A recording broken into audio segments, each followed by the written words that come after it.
नमस्कार दोस्तों, आज की हमारी कहानी है इंतजार। आइए शुरू करते हैं। सुनंदा को वृद्धाश्रम में आए 3 साल हो गए थे। वह किसी से भी ज़्यादा बात नहीं करती थी, अपना अलग से अकेले ही बैठती थी। इन 3 सालों में नंदिता के अलावा उसने किसी से भी बात नहीं की थी।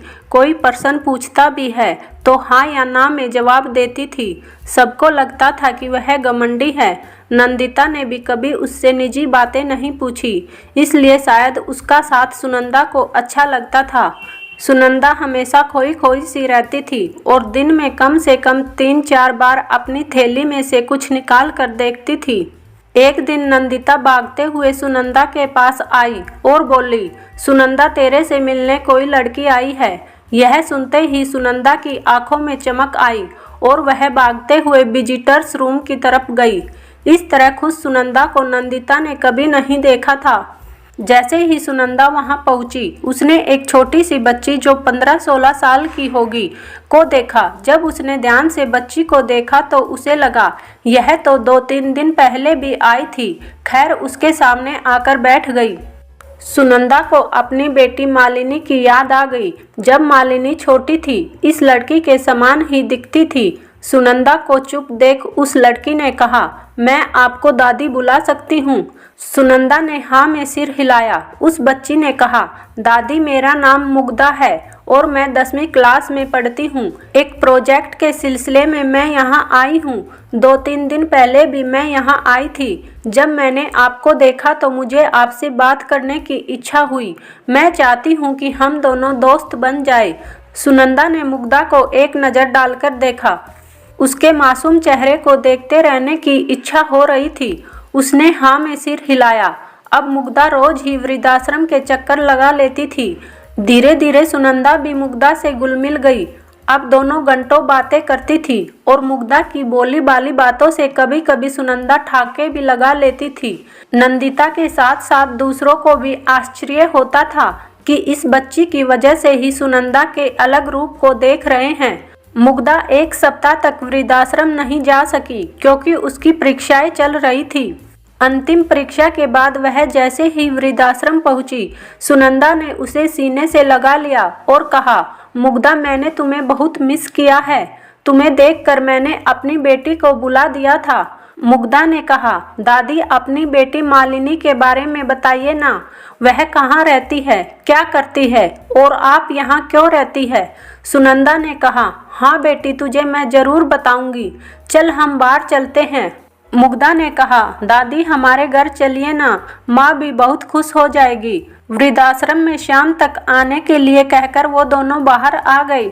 घर आकर मुग्धा ने दादी को माँ से मिलाया और अपने कमरे में उन्हें ले गई।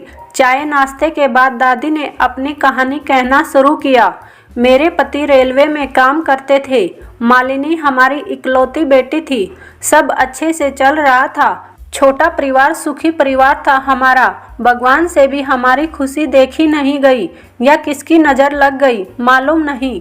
एक दिन ऑफिस से आते समय मालिनी के पिता का एक्सीडेंट हो गया और वे वापस घर नहीं आए। मालिनी छोटी सी थी, मेरे ख्याल से शायद 10 साल की थी।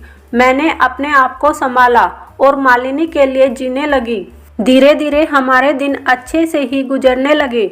मालिनी ने इंजीनियरिंग किया और अच्छी सी कंपनी में नौकरी भी करने लगी। नौकरी करते हुए मालिनी को 1 साल हो गया। एक दिन वह एक लड़के को अपने साथ लाई। माँ, यह राजीव है और हम दोनों एक ही कंपनी में काम करते हैं। हम दोनों एक दूसरे को चाहते हैं और शादी करना चाहते हैं। कहने के लिए कुछ नहीं था। मेरी हाँ के बाद दोनों की शादी धूमधाम से हो गई। शादी के समय मैंने कोई कसर नहीं छोड़ी। विदाई के समय मुझसे लिपट कर मालिनी ने कहा, माँ, आप फिक्र मत कीजिए, मैं हूँ ना। मालिनी अपने ससुराल चली गई। वहाँ वह बहुत खुश थी। उसे खुश देखकर मुझे भी अच्छा लगता था। मैं भी आराम से रहने लगी। वह हर रविवार को आती थी, शाम तक रहकर चली जाती थी। सब अगर ऐसे ही चले तो फिर क्या? मालिनी ने कहा, माँ, हम दोनों को अमेरिका जाने का मौका मिल रहा है। पूरा काम ऑफिस वाले ही कर रहे हैं। 2 साल रहकर वापस आ जाएंगे। वीजा मिलते ही दोनों अमेरिका जाने की तैयारी करने लगे। मालिनी ने कहा, माँ एक बात बोलूं, बुरा नहीं मानना, मेरे आने तक आप वृद्धाश्रम में रहिए, बस 2 साल की ही बात है।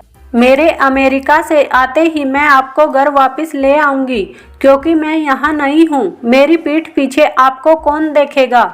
मैंने कहा भी था कि मैं अकेले रह लूँगी बेटा, मुझे अपना घर छोड़ कर जाना अच्छा नहीं लगता है, पर उसने मेरी एक नहीं सुनी। वहाँ जाने के बाद रोज फ़ोन करती थी। धीरे धीरे समय न मिलने की बात कहते हुए सप्ताह में 1 बार, फिर महीने में 1 बार फ़ोन करने लगी। उसने अंतिम बार जब फ़ोन किया तब यह बताया था कि उसकी बेटी हुई है, आराध्या नाम रखा है, यानी मैं नानी बन गई। मैं फूली ना समाई। फिर उसने बच्ची का फोटो भी भेजा।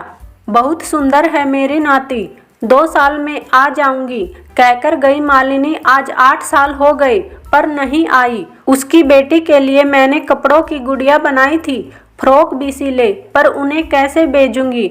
वैसे भी अमेरिका की मेरी नातिन को ये कपड़े वाली गुड़िया पसंद भी आएगी कि नहीं।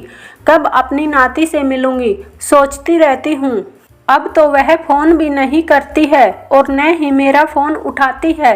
मैंने आस छोड़ दिया है कि मालिनी से मिलूंगी। बस यही मेरी कहानी है बेटा, कहते हुए उनकी आंखों से आंसू बहने लगे। मैंने उन्हें रोने दिया। फिर मुझे याद आया कि मेरी दीदी के जुड़वा बच्चे हुए हैं और उनकी देखभाल के लिए उन्हें एक अच्छी सी नैनी चाहिए। अपने मन में कुछ ठान लेने के बाद शाम को मैंने उन्हें वृद्धाश्रम में छोड़ दिया। माँ से आते ही दीदी के लिए दादी की बात कही तो माँ भी खुश हो गई। दीदी जीजाजी वृद्धाश्रम गए और उन्होंने वहाँ के मैनेजमेंट से बात करके दादी की रजामंदी से दादी को अपने साथ घर लेकर आ गए। यहाँ आकर दादी खुश हो गई। बच्चों के साथ उनका दिल बहलने लगा और पुरानी यादों को उन्होंने पीछे छोड़ दिया। फिर कुछ वर्षों के बाद उनका निधन हो गया। हम सब उनके अंतिम संस्कार में बहुत रोए थे, पर एक बात का दुख हमेशा रहेगा कि उनका अपनों से मिलने का इंतजार बनकर ही रह गया। दोस्तों, यह एक सुनंदा नहीं है, ऐसे कई लोग हैं जिनकी यही कहानी है। हर किसी को मुग्धा जैसे लोग नहीं मिलते हैं।